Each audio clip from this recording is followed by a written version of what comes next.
Sheila Gunn Reid for Rebel News. I'm here in Belém, Brazil for the United Nations Climate Change Conference of Absolute Hypocrites, and I'll get to that in a second. If you'd like to see all of our reports and support our trip here, please go to rebelun.com. Now, friends, we found it. It was hard. They don't want you to see this. It's very difficult to find where we are on Google Maps. We actually had to find somewhere close and then Uber there.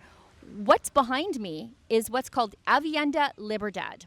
Now, that means Freedom Highway, but it is the highway, the 13-kilometer highway that the government cut through the rainforest to alleviate the traffic, if you can believe that, for the United Nations Climate Change Conference. Now, this highway was first proposed in 2012, but it was put on the shelf back then because they said cutting a highway through the Amazon rainforest would be too environmentally precarious. But it's not environmentally precarious when the world's elites need a shortcut to their climate change conference. We would love to show you what this highway looks like from above as it carves its way through the Amazon rainforest, but we can't. And that's not because we don't have the equipment. We brought a drone with us, but because this project is so embarrassing to the government, they are not allowing drones to go up. In fact, last night in the city, we met a man who works security on this highway, and he said part of his job is shooting the drones down. So we could put our drone up, but we would never get the footage because we would never have the drone ever again. And I've got to be honest with you, I'm not against highways. I love highways. But cutting a highway through the rainforest, it could be problematic.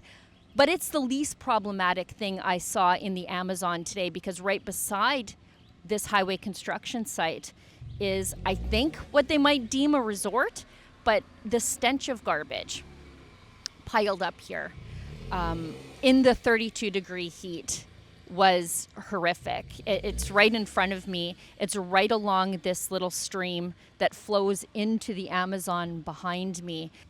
As a Western Canadian, I think I live in one of the most beautiful, cleanest parts of the entire world, and I've traveled a fair bit in the course of my job. We're constantly being told that we're the ones that are destroying the environment, that we need to step up, that we need to triple and quadruple our efforts to fight climate change and keep the environment clean, whatever that means. But I don't know how someone could travel here for an environmentalist conference and not see that the rest of the world needs to step up first. For Rebel News, here in Belém, Brazil, I'm Sheila Gunn Reid. Here it is, right behind me, the highway, 13 kilometers worth, that the government in Belém, Brazil cut through the rainforest to alleviate the traffic for the United Nations Climate Change Conference. We flew all the way to see it for ourselves so we could show you at home what nobody else would. To support our journalism here, please go to rebelun.com.